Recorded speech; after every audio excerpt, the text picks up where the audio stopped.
Bonjour à tous et à toutes. J'espère que vous avez eu une bonne semaine. J'espère que vous êtes en forme parce que ce matin, c'est spécial. Ça fait 4 fois qu'on parle de principes pour regarder la loi. Ce matin, on va les mettre en pratique. Alors, c'est un examen ce matin. Un examen accompagné. Il y a un grand mal dans notre société actuellement, c'est notre incapacité à distinguer le bien du mal. C'est difficile de distinguer le bien du mal.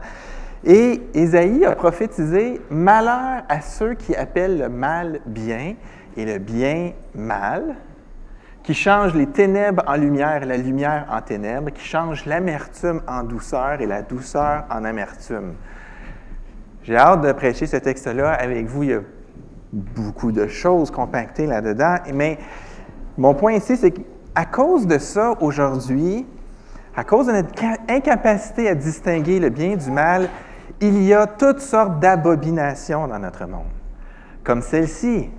C'est une profonde abomination. Je ne sais pas. Savez-vous pourquoi je trouve que c'est vraiment abominable? Il y a quelque chose de caché là-dedans qui est vraiment épouvantable. C'est un burger au tofu. Tu ne peux pas appeler ça hamburger et pas avoir de viande. C'est de la déception, c'est de la confusion. Y a-t-il de la viande? Il n'y a pas de la viande. C'est pas normal. Bon. Blague à part, faire passer une chose pour ce qu'elle n'est pas, confondre les frontières, confondre les lignes, c'est le mal de notre époque. C'est une maladie de notre époque et c'est une maladie qui remonte à loin. Mais on la ressent beaucoup. On a tendance à appeler ce qui est mal bien et ce qui est bien mal. Mais ce matin, je ne suis pas intéressé tant que ça à parler de notre société en général. C'est trop facile quand quelqu'un fait plein d'erreurs et qu'il n'y a pas la parole de Dieu pour le guider. C'est trop facile de pointer toutes les erreurs qu'ils font par rapport à la parole de Dieu. Et pour autant qu'on est sur Internet et que j'espère que beaucoup de personnes regardent, ce n'est pas à la société en général que je parle, c'est à une Église. C'est trop facile de souligner les erreurs des autres et de ne pas... On peut passer tellement de temps à souligner les erreurs des autres, à s'inquiéter des erreurs des autres, qu'on n'a plus de temps pour regarder nous. C'est plus facile de remarquer la paille et la poutre dans l'œil de l'autre que la paille et la poutre dans le nôtre. Et oui, je cite mal les versets et je fais exprès. Donner un exemple. Si je prenais une photo, là je vais vérifier que ce que je dis c'est vrai. Si je prenais une photo de l'Assemblée telle que vous êtes maintenant et que je remonte 200 ans en arrière et que je montre cette photo-là à une vraie Église évangélique, réformée, puis tout, des vrais croyants qui sont sincères, qui sont sérieux avec les Écritures, et je leur demandais, voici une Église dans le futur, comment ça va? Qu'est-ce que tu penses de cette Église? Et ils seraient troublés par ce qui se voit dans notre Assemblée. Ils seraient sérieusement troublés. D'abord, ils seraient troublés à cause de vous, mesdames. Pourquoi? Parce que la plupart d'entre vous portez des pantalons. Parce que la plupart d'entre vous ne portez pas de couvre-chef, vous n'avez pas de chapeau, vous n'avez pas de voile sur la tête. Vous êtes assises proche des fois d'un homme qui n'est pas le vôtre, qui n'est pas dans votre famille. C'est de la débauche en termes de principes bibliques. Si on est 200 ans en arrière, je peux vous sortir des commentaires historiques des gens qui sont pieux, sont sincères et qui regarderaient notre Église et qui feraient « Non, ça c'est une Église qui a déraillé ». Il y a un autre problème dans notre Église, c'est qu'on est toutes sortes de couleurs. Bien, ça, en soi, c'est pas un problème tant, mais ce qui est vraiment un problème, c'est qu'on est tous assis mélangés. Il faudrait que tous ceux qui sont un peu pâles soient d'un côté, puis tous ceux qui sont un peu plus foncés soient de l'autre côté. Parce que c'est pas normal, ça, c'est pas sain qu'on soit mélangés comme ça. Et je dis ça, je vais me faire canceller partout sur YouTube, mais je veux dire, c'est comme ça qu'on pensait avant. Puis je parle pas des gens en général, je parle des gens chrétiens, pieux, sincères, qui regardaient la parole de Dieu et qui essayaient de l'appliquer, et c'est les conclusions auxquelles ils arrivaient. Puis ça peut être facile pour nous de dire « Ouais, mais si tu veux, il n'était pas instruit. » Mais non, il était instruit. « Ah oui, mais c'est arriéré comme pensée. » D'accord. Alors là, aujourd'hui, on va essayer de faire l'exercice. Dans 200 ans, il va y avoir une église qui va nous envoyer une photo. Comment va-t-on être scandalisé? Parce que j'espère qu'il n'y a personne d'entre vous qui tient cher dans son cœur l'idée que ça déshonore Dieu que les hommes et les femmes, on est mélangés, ou que ça déshonore Dieu que toutes les nations sont mélangées dans l'Assemblée ce matin. C'est évidemment pas le cas. Mais on a tous nos biais, on a tous nos travers, on a tous l'influence de la société qui vient influencer notre théologie. Et des fois, c'est l'influence de notre théologie parce qu'on ne se rend pas compte qu'on gobe des choses du monde. Des fois, c'est l'influence de notre théologie parce qu'on n'aime pas le monde puis on s'invente une théologie pour garder le monde encore plus loin. Alors que des fois, c'est Dieu qui utilise l'évolution dans la culture pour sanctifier son Église. Quelle partie de nos convictions et de nos façons de vivre présentement sont réellement basées sur une étude honnête de la parole de Dieu? Et quelles portions de notre vie sont simplement le fruit d'une tradition qu'on a héritée de notre monde, de notre culture? C'est vrai que parfois, on va aller au-devant au mieux de notre connaissance.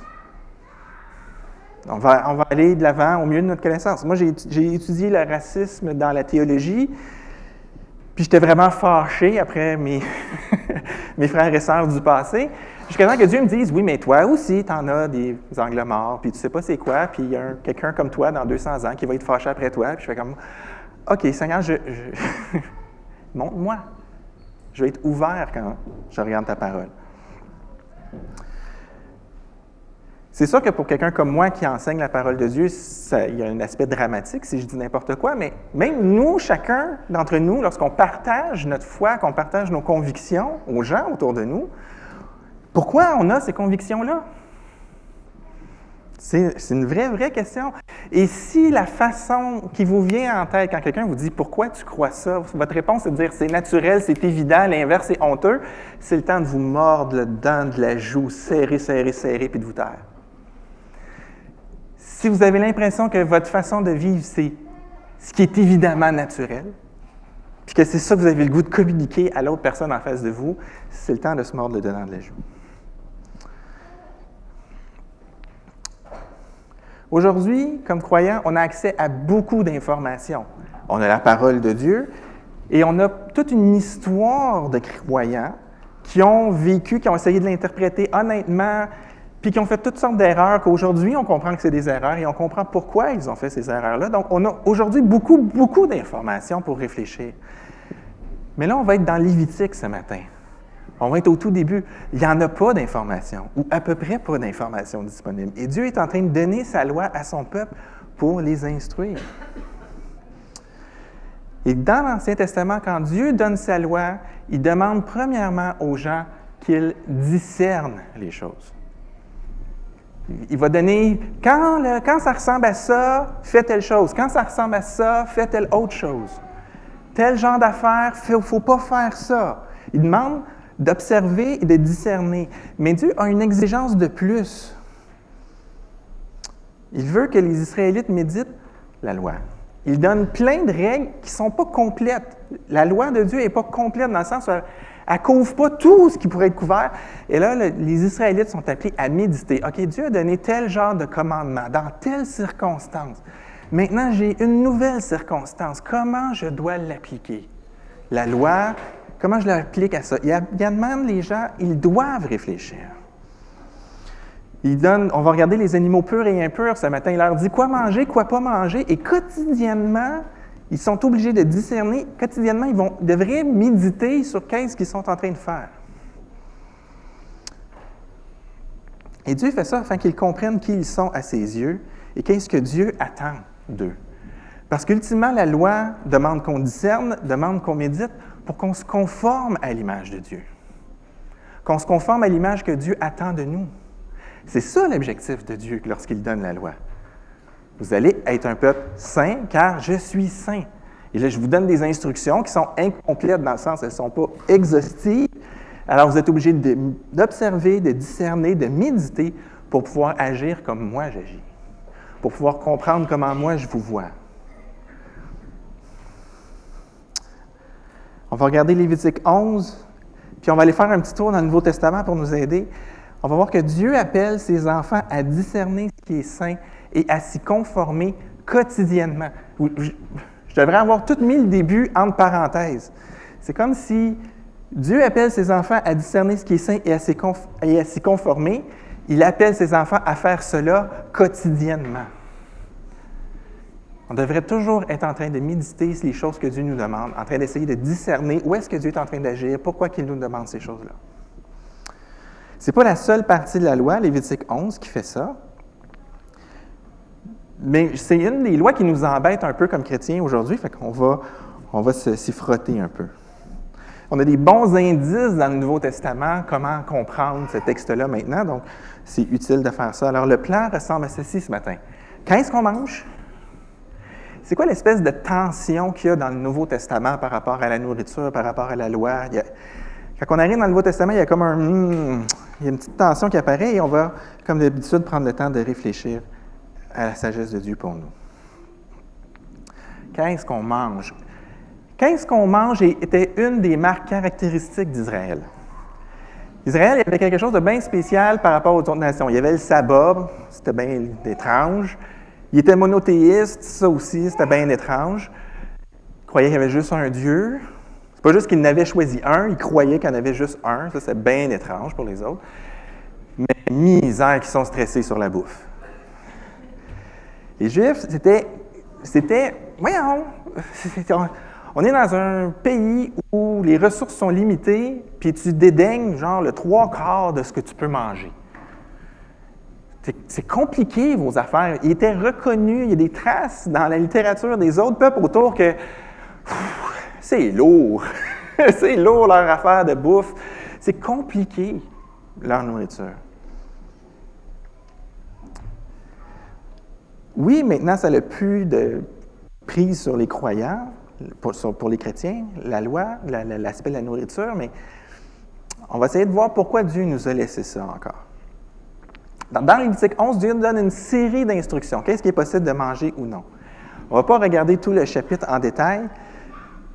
Bien, vous voyez un peu comment ça se présente. L'Éternel s'adressa à Moïse et à Aaron et leur dit, « Parlez aux Israélites et dites-leur, voici, parmi tous les grands mammifères, ceux que vous pouvez manger. » Puis là, il y a des instructions. « Mais vous ne mangerez pas ceux qui... » Il y a d'autres instructions qui suivent. Et en fait, si on regarde, versets 2 à 8, c'est les mammifères terrestres, 9 à 12, c'est les animaux marins, 13 à 23, c'est les animaux, les oiseaux et les insectes. Et puis, plus loin, ces choses-là reviennent encore un peu se préciser. La terre, l'eau et le ciel. C'est ça l'idée. Les 3 sphères de la création sont là. Dieu a créé la terre, a mis des animaux sur la terre. Dieu a créé l'eau, a mis des animaux dans l'eau. Dieu a créé le ciel, il a mis des animaux dans le ciel.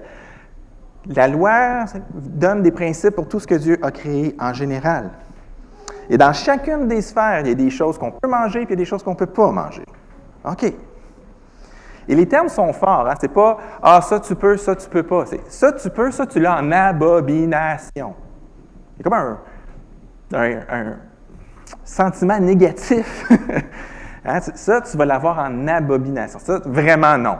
Vraiment non, c'est grave. C'est grave. Manger ça, c'est grave. C'est pas juste que c'est pas bon, c'est grave. Okay? C'est abomination. Abomination. C'est intense. Au fil du temps, on s'est beaucoup intéressé à ces catégories-là. On a essayé de comprendre pourquoi que Dieu a décidé qu'un animal était pur et qu'un animal n'était pas pur. Il y a comme 4 grandes façons de regarder ça. On peut se dire que c'était arbitraire. Que Dieu a juste choisi au hasard. Il a pigé dans un chapeau ceux qui pouvaient, ceux qui ne pouvaient pas. Autrement dit, la raison est à lui, on ne le saura jamais. Bon. OK. Mais c'est rare que Dieu fait des choses complètement arbitraires. Oui, des fois, Dieu fait des choses qu'on ne comprend pas, mais il n'est pas du genre à faire des trucs juste arbitraires. Ça se supporte difficilement avec la parole de Dieu, ça.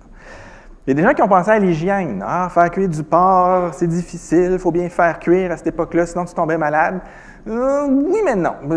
Il y a plein de peuples autour qui mangeaient du porc, puis ils étaient quand même capables de faire la guerre.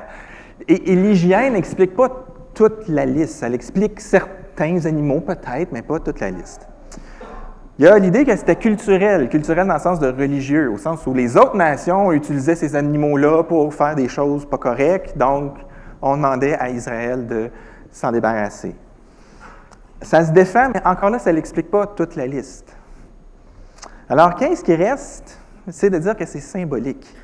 Autrement dit, Dieu a choisi des animaux sur lesquels, si on réfléchit, on comprend quelque chose. Et si on prend l'ensemble des données bibliques en compte, ça semble vraiment être ça. Ce n'est pas juste une voie de garage parce qu'on ne sait pas quoi penser d'autre.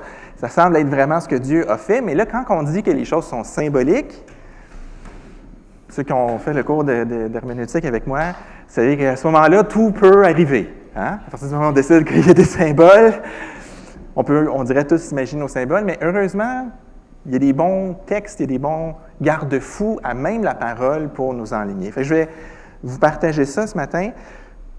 Et de façon assez comique, le travail qu'il faut faire pour discerner les choses, c'est un travail utile. Ça fait partie de ce que la conclusion du travail qu'on fait va nous demander de faire. OK. Travailler à distinguer c'est quoi le sens des choses va nous aider à comprendre pourquoi c'est important à travailler à distinguer le sens des choses. Tout est dans tout, comme on dit. Alors, j'ai choisi de regarder avec vous plus attentivement les oiseaux. Qu'est-ce qu'il nous dit sur les oiseaux? Voici les oiseaux que vous aurez en abomination et que vous ne mangerez pas. L'aigle, là c'est un exercice de diction, l'aigle, les gypaèdes, le vautour, le milan et toutes les espèces de faucons, toutes les variétés de corbeaux. Bon, il y a des traductions là-dedans qui sont difficiles. Les traducteurs cherchent un peu, des fois c'est pas clair. Le mot hébreu, c'est quel animal, précisément, mais ça semble être dans la bonne famille. L'autruche, la chouette, la mouette et toutes les espèces d'éperviers, le hibou, le cormoran, le chat-huant, l'effret, les péligans, l'orfraie, la cigogne, les différentes espèces de hérons, la huppe et la chauve-souris. Première chose qui devrait frapper aux yeux, c'est qu'on a commencé en parlant des oiseaux, puis on finit avec la chauve-souris. Et la chauve-souris, c'est pas un oiseau. Okay, ça vole, c'est ça. Une chauve-souris, ça vole. C'est pas Lévitique, c'est pas un manuel de taxonomie, d'écologie pour faire les classes, OK? C'est pas ça le but du texte, d'accord? Mais on se comprend, comme Étienne dit, ça vole. Et c'est pas anodin. Ce n'est pas anodin. Ça nous indique qu'on est dans la liste des choses qui volent, plus que des oiseaux, comme aujourd'hui on voudrait définir les oiseaux. Les animaux qu'on a ici ont quelque chose d'en commun, ce sont des oiseaux de proie ou des charognards. Okay? Donc, des animaux qui mangent d'autres animaux, mais qui ne sont pas capables de faire ce qui est demandé dans Lévitique 17, c'est-à-dire de faire couler le sang. Quand on tue un animal avant de le manger, un animal pur, il faut qu'il se vide de son sang avant qu'on le mange. Mais les hiboux ne font pas ça. Les hiboux mangent des animaux avec le sang dedans, donc sans avoir, de façon rituelle, fait vider le sang. Là, je vois la face de genre, mais de quoi tu parles? C'est étrange. Okay. Les animaux purs sont ceux qui vont respecter les commandements. Qui ne vont pas aller à l'encontre d'un commandement. Okay, ça peut sembler bizarre, là, mais restez avec moi. Au verset 20, ça continue. « Vous aurez en abomination toute bestiole ailée marchant à quatre pattes. » Donc, quand ça a des ailes, mais que ça marche à quatre pattes, on a ça en abomination, sauf celles qui, à leurs pattes, ont des membres qui leur permettent de sauter sur le sol. Donc, un peu comme une sauterelle. Ça se tient debout, une sauterelle. Ça a quatre pattes, ça peut voler, mais ça se tient debout. Hein? C'est le fun, mais je vois les interrogations dans vos visages. Qu'est-ce qu'on a là? Bien, d'abord, on est content parce qu'on peut manger des sauterelles, n'est-ce pas? C'est mieux qu'un burger au tofu. Non? OK. Une bestiole qui a des ailes et des pattes, c'est impur, sauf quand les pattes lui permettent de sauter. Qu'est-ce qu'on a? Quel genre de symbole vous... Ah, on est dans la section sur les oiseaux, en passant. Qu'est-ce qu'on comprend de ça? Pas évident, les symboles, hein? On n'est pas habitué.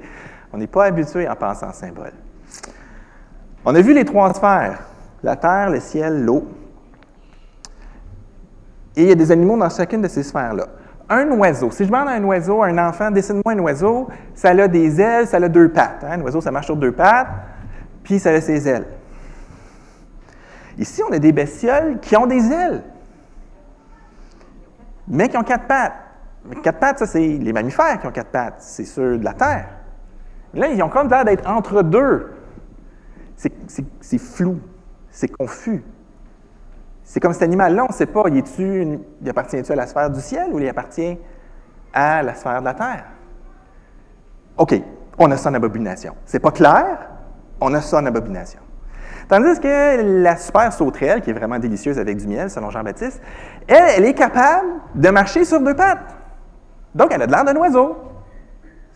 Elle évolue plus souvent sur la terre que dans le ciel, mais elle a de l'air d'un oiseau. Elle est comme conforme à la sphère du ciel. Fait que c'est correct. On va avoir la même chose dans l'eau. Les poissons qui ont des nageoires, des écailles, tout ça, c'est pur. Pourquoi un poisson, ça nage avec ses nageoires? Mais il y a des affaires qui grouillent dans l'eau qui n'ont pas de nageoires. Ça, c'est impur. On a des bestioles qui rampent sur Terre. C'est pas comme ça qu'on marche sur Terre. On ne rampe pas. On ne grouille pas. On ne fait pas comme n'importe quoi. Ça va être impur. Ça, je sais, je vous garoche ça comme ça, là, mais on s'attend à ce que les animaux se déplacent avec la modalité qui convient à leur sphère. Tu es dans un rang, tu es dans une classe, tu es supposé de te comporter comme les semblables de ta classe.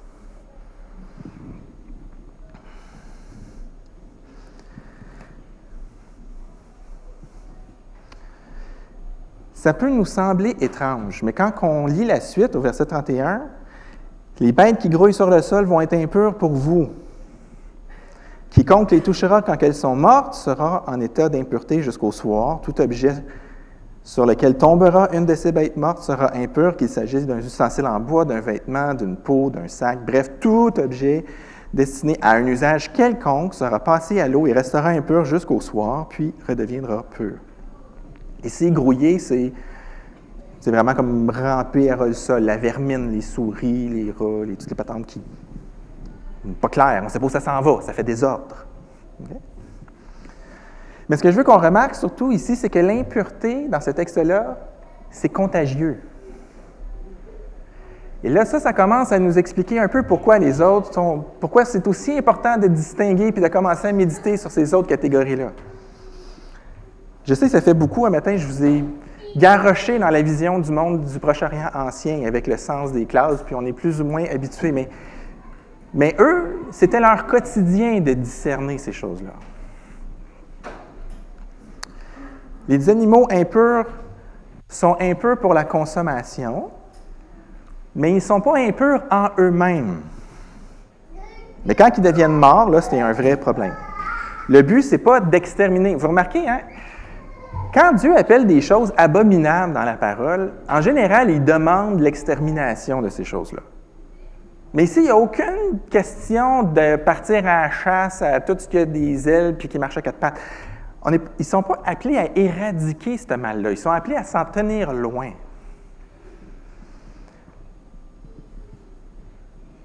Même les animaux, ici, c'est quand l'animal est mort. Quand l'animal impur est mort, puis que là, il tombe sur quelque chose, là, c'est là qu'on a un problème. Parce que là, ça devient impur, son cadavre est impur, puis là, son impureté se transmet aux autres choses. Remarquez que c'est la même chose pour une bête qui est pure, un bel agneau. Si l'agneau meurt d'une cause naturelle, tu te promènes dans le champ puis tu trouves ton agneau mort là, il est impur. Parce qu'il n'a pas été tué selon comment c'est supposé d'être fait. La sagesse ici que Dieu veut qui rentre dans la tête des Israélites, c'est que l'impureté engendre l'impureté. Le péché engendre le péché. Et pour se débarrasser de l'impureté, de se débarrasser du péché, il y a un rituel qui est nécessaire. Ici, c'est tout simple.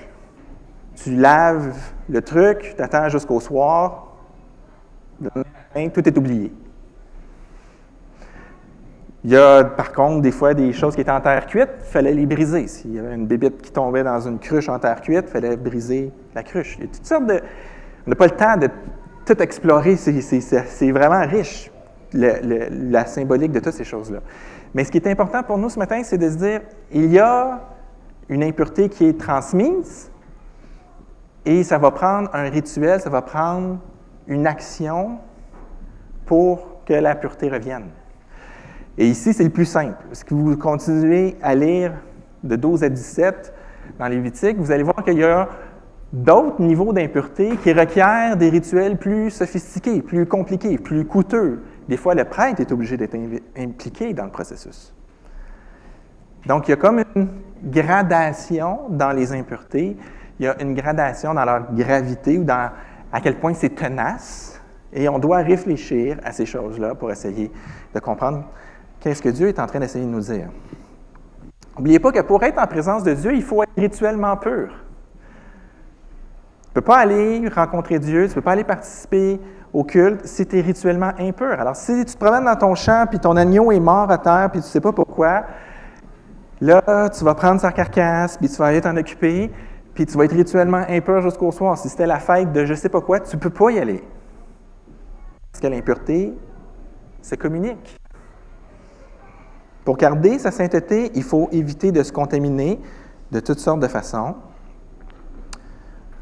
En particulier avec la mort. La mort, c'est comme l'impureté ultime, à l'autre bout du spectre. Quand on approche de la mort, c'est très, très difficile de rester pur quand on est dans ce coin-là. Et on peut continuer à creuser. Mais si on arrive à la fin du chapitre 11 de Lévitique, on a ceci. Ne vous faites pas vous-même prendre en abomination. Oh! L'abomination de la bête va se transmettre sur moi. La contagion est grave. La gravité du jugement qu'on doit porter sur ces bestioles-là, elle va se transférer à moi. À cause de l'une de ces bêtes qui se met vers le sol, vous ne vous rendrez pas impur par elle pour vous trouver en état d'impureté à cause d'elle. Pourquoi? Car je suis l'Éternel, votre Dieu. Comportez-vous en gens saints et soyez saints, car je suis saint. Vous ne vous rendrez pas impur, verset 45, car je suis l'Éternel qui vous ai fait sortir d'Égypte pour être votre Dieu. Soyez donc saints, car je suis saint. La liste des interdictions alimentaires ou la liste de la diète, elle est donnée pour arriver à ce rappel, encore cette idée de souvenir. On commence à faire plusieurs fois. La loi implique le souvenir. Dieu veut imprimer un souvenir dans la tête des gens. Vous allez tout faire ça, pourquoi? Parce que moi, je suis saint, puis moi, je vous ai sorti d'Égypte pour que vous soyez à moi. Fait que vous allez faire ça comme il faut pour que vous soyez comme moi. L'élection d'Israël, le fait que Dieu a choisi Israël, ça va leur revenir dans la tête à toutes les fois qu'ils vont regarder qu'est-ce qu'ils mangent. Ils sont appelés à discerner, à méditer et à se conformer.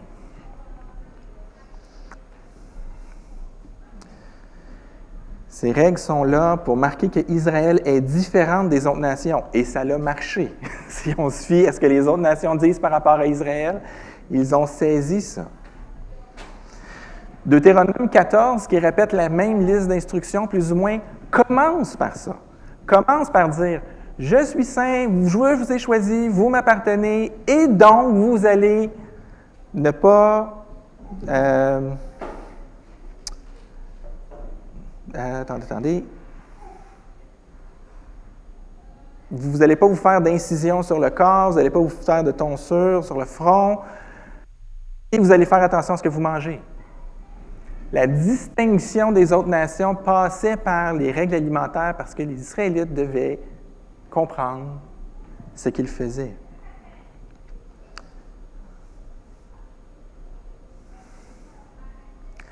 Les Israélites doivent non seulement observer la loi, mais Dieu s'attend à ce qu'ils cherchent à comprendre qu'est-ce qu'il y a derrière. Seuls les animaux qui vivent correctement selon leur classe sont purs.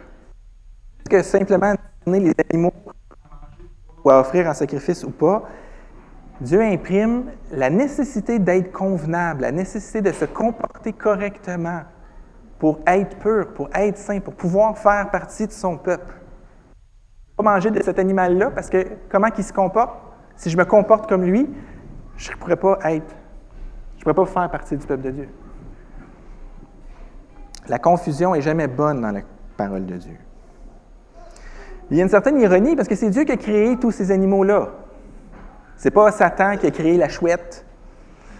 Vous comprenez? Tout est bon quand Dieu crée les choses. Il n'y a rien qui est vraiment abominable. Mais ce qui est abominable, c'est que le comportement de cet animal-là ne convient pas à un enfant de Dieu. Alors, l'établissement n'est pas absolu. C'est pour ça que Dieu engage les Israélites dans l'observation pour des raisons qui ne sont pas absolues, mais pour des raisons d'éducation. Dieu donne le rôle au hibou de jouer la créature abominable. Et le hibou fait très bien ça. Mais le hibou n'est pas un problème. Et les Israélites devaient apprendre à discerner ça. Mais ça n'a pas toujours été fait. Et c'est pour ça que quand on arrive dans le Nouveau Testament, il y a une grande tension. Et oui, ce genre de tableau existe dans la vraie vie. C'est un casse-tête de physique, si vous voulez savoir. Mais c'est la tension qui fait tenir cette table-là. Et dans le Nouveau Testament, la tension avec la bouffe, elle est très claire. Marc rapporte une conversation entre Jésus et les pharisiens. Les pharisiens et spécialistes de la loi demandent à Jésus « Pourquoi tes disciples ne se conforment-ils pas à la tradition de nos ancêtres? » Hey, Jésus, nous, on a observé les affaires depuis longtemps, puis on a trouvé des bonnes règles pour être purs quand on va manger, puis eux, ils ne font pas ça. Pourquoi prennent-ils leur repas avec les mains impures? Les Juifs avaient pris l'habitude de se laver les mains avant de manger. Oh, quel crime! Parce que Jésus leur répond « Hypocrite! » Ésaïe vous a fort bien dépeint dans sa prophétie où il est écrit « Ce peuple m'honore des lèvres ou des mains, mais son cœur, dans le fond de son cœur, il est bien loin de moi. Le culte qu'il me rend n'a aucune valeur car les enseignements qu'il donne ne sont que des règles inventées par les hommes. » Il n'est pas tendre, Jésus, ici. Il parle aux chefs religieux, à ceux. Il parle au groupe de Juifs qui est conscient que le peuple est pris avec les Romains parce que le peuple désobéit à Dieu. Donc, ils remettent en place d'obéir à Dieu, de mettre la loi en œuvre. Puis Dieu vient les voir et les traite d'hypocrites. Ça a dû passer croche. Mais Jésus continue plus loin. Il appelle de nouveau la foule et il dit « Écoutez-moi, comprenez bien. Rien de ce qui vient du dehors et pénètre dans l'homme ne peut le rendre impur. Au contraire, c'est ce qui sort de l'homme qui le rend impur. Si quelqu'un a des oreilles pour entendre, qu'il entende. » Lorsque Jésus laissa la foule, il fut rentré à la maison, les disciples lui demandèrent d'expliquer le sens de cette image. Moi, je ne pense pas que c'était une image. Là. Il me semble que c'est assez clair. C'est assez clair ce que Jésus dit. Et là, Jésus dit, « Ainsi, vous non plus, vous ne comprenez pas. Vous ne saisissez pas ce que je veux dire. Tout ce qui vient du dehors et pénètre dans l'homme, rien en effet, ne va pas dans son cœur, mais dans son ventre et est évacué par les voies naturelles. Il déclara par là même que tous les aliments sont purs. » Je pense que Jésus connaissait Lévitique 11. Je pense que Jésus était très, très conscient de Lévitique 11. Mais Jésus, ici, est en train de dire « Tous les aliments sont purs. » Il ajouta « C'est ce qui sort de l'homme, cela le rend impur. » Tous les aliments sont purs, c'est une instruction de Jésus. Ce n'est pas une invention commode du christianisme pour s'adapter aux autres nations. Ce n'est pas un compromis. C'est Jésus qui l'a dit. Mais le manque de vision des pharisiens et des disciples sur le sens de la loi est réellement triste. Ils ont réduit la pureté que Dieu demande au respect de consignes. La loi n'a pas pu faire son rôle de les aider à méditer et à discerner. Ils ont réduit la loi à une liste de choses à faire, au lieu de chercher à se conformer à ce que Dieu attend d'eux. Normalement, un enfant de Dieu ne respecte pas la loi pour le plaisir de respecter la loi, mais pour comprendre le Dieu qui est derrière et chercher à lui ressembler. Vous savez ce que notre monde fait avec le mélangeage de toutes les cultures, de toutes sortes d'idées, de toutes sortes d'idéologies? C'est qu'on se ressemble moins les uns les autres. Si on remonte au Québec des années 30, tout le monde ressemblait un peu. Il y avait les Anglais et les Français. Tu allais dans les Anglais, ça se passait d'une certaine façon. Tu allais chez les Français, ça se passait d'une autre façon. C'était clair. Maintenant, on a la richesse d'avoir plein de gens, plein d'idées qui viennent de partout. Là, les choses sont moins facilement claires. Moi, je ne suis pas sûr que la solution, c'est de rester tout le monde en petits silos. Ce n'est pas ça que Dieu veut. Donc, on doit être capable de fonctionner dans des choses qui ne nous ressemblent pas. C'est ce que Dieu demandait à ses enfants. Quand les Juifs sont partis en exil à plein d'endroits, ils ont rencontré plein de bestioles qu'ils n'avaient jamais vues de leur vie, qui n'étaient pas nommées dans Lévitique. Ils devaient regarder et discerner dans ces nouveaux animaux-là, comment ils se comportent, qu'est-ce qu'ils mangent, qu'est-ce qu'ils font. Dans Actes des Apôtres, Pierre va avoir une vision où Dieu lui met plein d'aliments impurs et lui demande de manger. Et après que Pierre résiste, là, il finit par comprendre qu'est-ce que Dieu veut faire. Et quand il comprend la vision de manger de la bouffe qui est impure, Pierre se dit « Ah, les non-juifs peuvent faire partie du peuple de Dieu. » Est-ce que ça vous a déjà frappé? On lit l'histoire tellement vite. Pierre comprend ça tout d'un coup. « Hey, Dieu me dit que je peux manger des animaux impurs, donc un non-juif peut avoir le Saint-Esprit. » Me semble qu'il manque des étapes. Mais c'est parce que je n'ai pas passé toute ma vie à méditer la loi comme lui le fait, puis comme le Saint-Esprit il a fait faire en accéléré à la fin de la vision, parce que c'était ça le sens. Israël, vous êtes choisis, vous êtes un peuple à part. C'est pour ça qu'il y a des choses impures et des choses pures. Là, maintenant, il n'y en a plus. Pourquoi? Parce que toutes les nations font partie du peuple de Dieu. Un cours d'herméneutique en accéléré ici. Paul, de la même façon, va dire « Tous les aliments sont purs, tout se sanctifie par la prière. » Pourquoi? Parce que la terre appartient à Dieu. Tout est à Dieu. Par contre, si ton frère à côté de toi, le fait que tu manges ça, ça va le faire tomber dans le péché, mange-en pas! Discerne ce qui se passe. C'est pas l'animal, c'est ton cœur. Voyez-vous, au cœur de la loi, en plein milieu, c'est ça que Dieu veut faire. Les règles, les codes, les lignes, les divisions, les rôles, toutes ces choses-là. Oui, mais pas au prix de faire tomber l'autre dans le péché. Vas-tu faire tomber ton frère pour avoir ton plaisir personnel? Encore là, les enfants de Dieu, là, nous, là, on n'a plus la loi, là. Pourquoi? Parce qu'on a l'esprit. Fait qu'on est appelé à distinguer en titi, là. Parce que là, la liste de guides précis qui nous sont imposés, qu'au quotidien, on doit s'imposer, elle a volé en éclats. Il y en a beaucoup moins. Fait qu'on doit se concentrer encore plus à discerner la raison pour laquelle on fait les choses. Se laver les mains avant de manger, ce n'est pas une mauvaise chose. Mais si ça te permet de mépriser l'autre à côté qui ne l'a pas fait, c'est pas le lavage des mains le problème, c'est ce qui est dans ton cœur le problème. Combien de choses est-ce qu'on fait par automatisme ou est-ce que parce que c'est évident? Combien de gestes on pose parce que c'est ça qu'il faut faire? Bien qu'on n'est pas en train de réfléchir à pourquoi c'est ça qu'il faut faire. Pourquoi c'est important de faire ça? T'appliques-tu à discerner pour méditer et te conformer, pas à la lettre de la loi, mais à l'image de Dieu qui est expliquée derrière? C'est ça que Dieu veut que l'on fasse, frères et sœurs. Quand on lit la parole de Dieu, il ne veut pas qu'on se donne une liste de choses à faire et à ne pas faire. Il veut qu'on réfléchisse, lui, il est comment, pour qu'on puisse lui ressembler. Et visiblement, Dieu est beaucoup plus flexible que nous. Jésus s'est laissé toucher par des lépreux. Pire, il est allé toucher des lépreux pour les purifier. C'était un non-sens. Mais pas pour Jésus. Tout est permis, mais tout n'est pas utile. Et un enfant de Dieu fait ce qui est utile. Comme son maître fait ce qui est utile, il fait tout pour réconcilier les hommes avec lui-même. Ça devrait être ça, notre principe. Comment est-ce que je peux amener de la lumière dans la vie des gens autour de nous?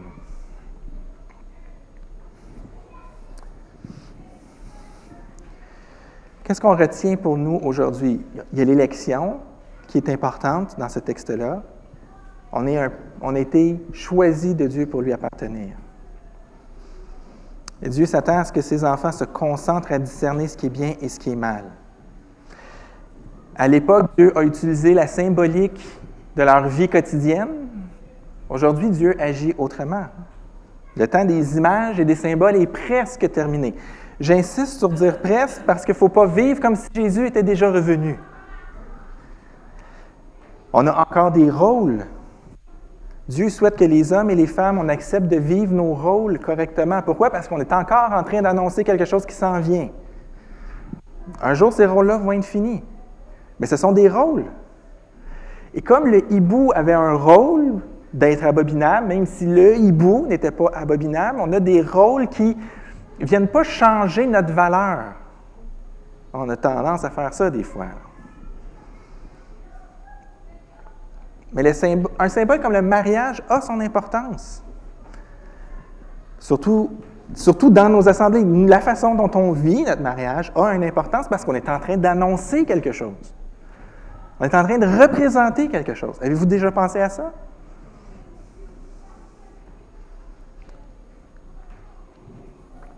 Et Dieu a donné plein de symboles très forts. Puis vous vous souvenez, quand on a vu les sacrifices pour le péché, il n'y a pas de pardon des péchés sans effusion de sang, mais le pauvre pouvait arriver avec de la farine et être pardonné.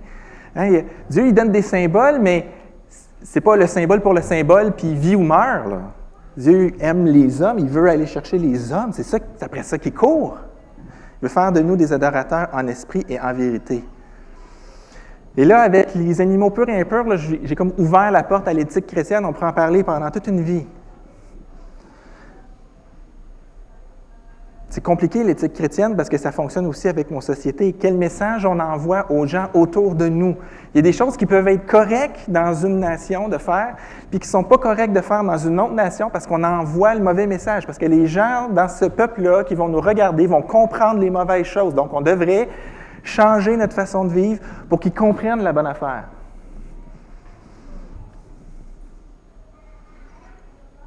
Est-ce que tu es un chrétien pan ou tu es un chrétien Saint-Bernard? Le pan garoche son salut et ses meilleures vertus dans la face des gens. C'est le chrétien qui est tellement content d'être chrétien en face d'un non-chrétien puis qui y rappelle. Et je lis beaucoup de ça. Je frustre un peu. OK? De dire, ah, ces gens-là, puis ça, ils font telle affaire, puis ah, c'est épouvantable. Puis souvent, ces gens-là disent ça entre chrétiens. C'est comme de la médisance collective. Si tu trouves qu'ils sont épouvantables, puis que tu es avec d'autres chrétiens qui sont d'accord avec toi que c'est épouvantable, c'est pas le temps d'en parler, c'est le temps de prier. Ou est-ce que tu es le chrétien Saint-Bernard, tu sais, qui est un peu baveux puis qui perd son poil, mais qui s'en va chercher le monde perdu? Il s'en va chercher le monde perdu, dans l'image classique, avec son gros bide de je ne sais pas quel alcool pour réveiller le monde G, là. La loi devait permettre aux Israélites de réaliser à quel point ils avaient besoin de la grâce de Dieu. Tout dans la loi rendait les Juifs impurs. C'est difficile d'être pur. Les femmes sont impures pendant leurs règles. L'homme et la femme sont impurs après les relations sexuelles. C'est comme... Quand est-ce qu'un Juif peut aller célébrer? Le quotidien était de l'impureté plaquée mur à mur. C'était la tyrannie de l'impureté. La loi devait leur faire rendre compte qu'ils n'étaient pas capables d'être en présence de Dieu. Mais au lieu de ça, ils ont simplifié ça à « si je fais tout ça, Dieu il est d'accord avec moi, peu importe le reste que je fais. » Dieu ne veut pas des suiveux. Dieu veut des adorateurs en esprit et en vérité. Ça, c'est une grosse différence. Mais ça nous demande à nous beaucoup, beaucoup plus d'efforts. Vous savez, c'est un enfant vient vous demander, il fait son devoir de maths, puis il est en train de... Il est bloqué sur une question, puis il dit « Papa, 4 plus 7, ça fait combien? » Si tu veux que ça ne prenne pas de temps, dis-y la réponse. Mais si tu veux qu'il ne revienne pas te voir à chaque question, prends 20 minutes pour y expliquer comment faire l'addition. Et là, c'est ça que Dieu veut qu'on fasse, qu'on comprenne comment additionner, qu'on comprenne comment interpréter la loi dans toutes les circonstances de la vie autour de nous pour que le monde soit réconcilié avec lui. Sans l'intervention de Dieu dans notre vie, on est tous inadéquats. J'espère que vous êtes convaincus de ça. Si tu n'as pas Dieu dans ta vie, tu es inadéquat. Si tu n'as pas de sens à ta vie, si tu ne sais pas où ça s'en va, si tu ne sens pas que tu vaux quelque chose, viens à Dieu. Il veut te donner ce que tu cherches. Et ce que tu cherches, même si tu ne le sais pas, c'est lui que tu cherches. Tu cours après carrière, époux, conjoint, famille, n'importe quoi. C'est Dieu que tu cherches. Et lui veut se donner à toi. Il a tout fait pour ça. C'est ça qu'on se rappelle ce matin. Et si tu as Dieu dans ta vie, ce n'est pas parce que tu es adéquat, c'est parce que Dieu te rend adéquat en te couvrant du sang de Jésus. Et autour de la table du Seigneur, on a l'occasion de discerner ce qui se passe pour pouvoir méditer et pouvoir se conformer. C'est quoi le sens des symboles qu'on a devant nous?